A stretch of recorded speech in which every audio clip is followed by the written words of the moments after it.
میرے دوستوں بزرگوں، بہت معمولی چیزیں ہوں گی، بڑی معمولی چیزیں، جس کی وجہ سے یہ اپنے دین کو، جس کی وجہ سے یہ اپنی سنتوں کو، جس کی وجہ سے یہ اپنے لباس کو، جس کی وجہ سے اپنے شعار کو، اس سب کو کھو بیٹھے گا، جس کی وجہ سے ان سب چیزوں کو، جن کی وجہ سے ان سب چیزوں کو کھو بیٹھے گا۔ بڑی معمولی چیزیں، لیکن اگر دعوت پہ ہوا تو بڑی سے بڑی چیز سامنے آ جائے، بڑی سے بڑی بادشاہت سامنے آ جائے، یہ کیا ہوگا؟ یہ اپنی بات پر جمع رہے گا۔ حضرت عبداللہ ابن حذافہ رضی اللہ تعالیٰ، یہ کہاں ہے؟ بادشاہ کے یہاں، اور بادشاہ ان کو پکڑ کر لے گیا، بادشاہ نے پکڑوا لیا ان کو۔ اور کس کے صحابی؟ حضور اکرم صلی اللہ علیہ وسلم کے صحابی ہیں عبداللہ ابن حذافہ۔ بادشاہ نے کہا کہ تم میری بات قبول کر لو، میری بات مان لو، میرا دین قبول کر لو، جس دین پر میں ہوں تم بھی اس دین کے اندر آ جاؤ۔ جتنی بڑی بادشاہت میری ہے، میں اس بادشاہت میں سے آدھی بادشاہت تمہارے حوالے کر دوں گا۔ کس کے حوالے کر دوں گا؟ تمہاری آدھی بادشاہت کس کے؟ تمہارے حوالے کر دوں گا۔ کیا فرمایا؟ کہ صرف تمہاری بادشاہت نہیں، بلکہ عرب کی جتنی بھی بادشاہت ہے، اگر تم وہ ساری کی ساری بادشاہت بھی میرے حوالے کر دو تو بھی میں پلک جھپکنے کے بقدر حضور اکرم صلی اللہ علیہ وسلم کے لائے ہوئے دین کو نہیں چھوڑوں گا۔ کسے نہیں چھوڑوں گا؟ ہم غور کریں اس بات کی، بڑی بات ہے۔ ہمیں 1 مہینے کی تنخواہ اور مہینہ بھی پورا بھی نہیں ہونا، کوئی طے نہیں ہے کہ مہینہ پورا ہو، کوئی طے نہیں ہے کہ سال پورا ہو، اس سے پہلے کیا مصیبت آ جائے، کیا پریشانی آ جائے، کمپنی ڈوب جائے، مالک ہزار قسم کی پریشانیاں ہیں، کسی کو کل کا نہیں معلوم۔ لیکن اس 1 مہینے کی تنخواہ جو ہمیں مہینے کے ختم پر 5000 روپے ملیں گے، اس کی وجہ سے مسلمان اپنا سارا حلیہ تبدیل کیے ہوئے، چہرے کو اس کی وجہ سے تبدیل کر لیا، لباس کو اس کی وجہ سے تبدیل کر لیا، نماز کو اس کی وجہ سے چھوڑ دیا۔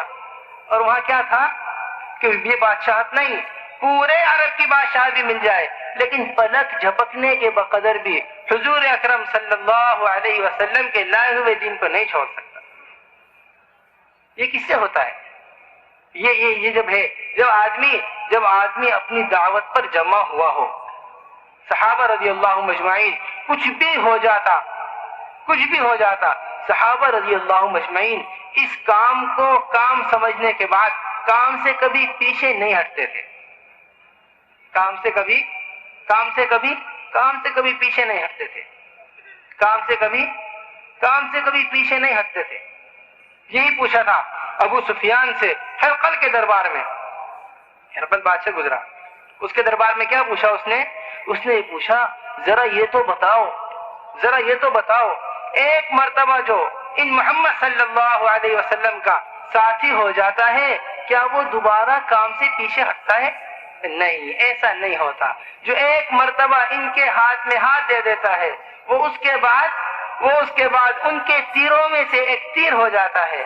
اگر یہ حکم دے دریا میں کودنے کا تو وہ دریا میں کودنے کے لیے تیار ہے، اگر یہ حکم دے پہاڑ پہ سے اترنے کا تو وہ پہاڑ پہ سے، جو ایک مرتبہ ان کا ہو جاتا ہے وہ دوبارہ پیچھے نہیں ہٹتا۔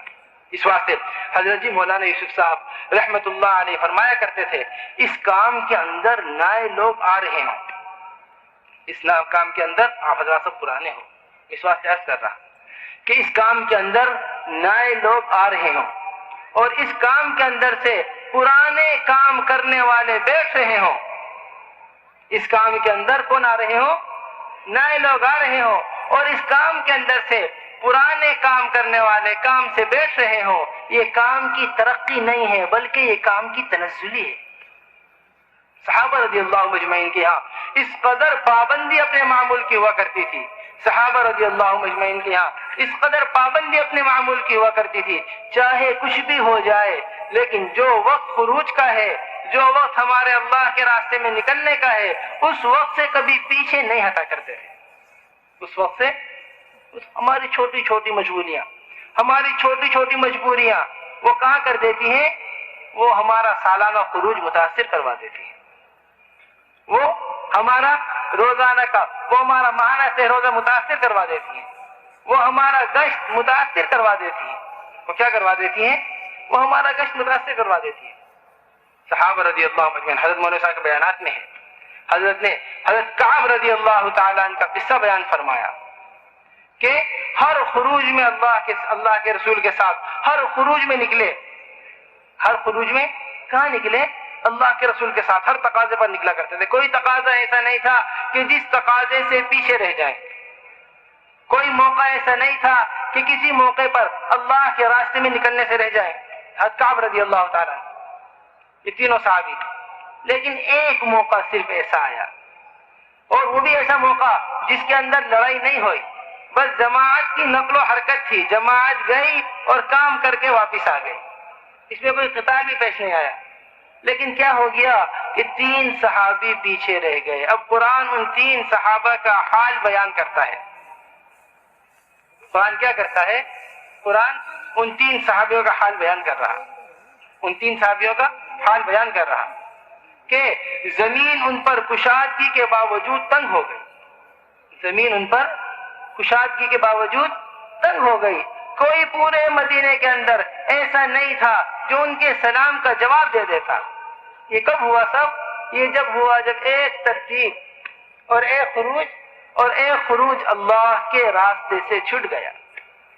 دراصل بنیادی بات یہ ہے کہ ابھی تک ہمارے اوپر جو ہماری ذمہ داری ہے، ہم نے ابھی تک اپنی ذمہ داری کا جو دائرہ ہے اس دائرے کے حدود نہیں سمجھی۔ یہ بڑی عام بات عرض کر رہا ہوں، کیا نہیں سمجھا؟ جو ہمارے اوپر ذمہ داری ہے۔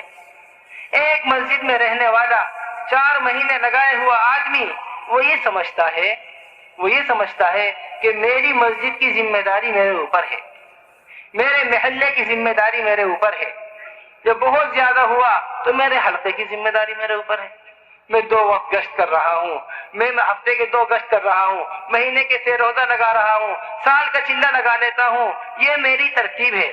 حضرت فرمایا کرتے تھے کہ ترتیب پر چلنے سے عالم کے اندر تغیر نہیں آئے گا۔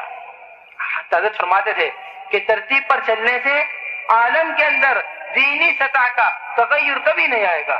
اگر عالم کے اندر پوری دین کا تغیر چاہتے ہو تو صحابہ رضی اللہ مجمعین کی طرح اپنی تنہائیوں کو قربان کر کے اللہ کے راستے میں نکلنا پڑے۔ صحابہ کی طرح اپنی تنہائیوں کو کیا کر قربان کر کے وہ کہاں نکلنا ہوگا؟ وہ ہر حال میں اللہ کے راستے میں نکلنا ہوگا۔ بس حضرت جی مولانا یوسف صاحب رحمت اللہ علیہ فرمایا کرتے تھے، بڑا عجیب بات ہے، حضرت فرمایا کرتے تھے کہ اس کام کے اندر کام کرنے والوں کی 3 قسمیں ہیں۔ کتنے قسمیں ہیں؟ 3 قسمیں۔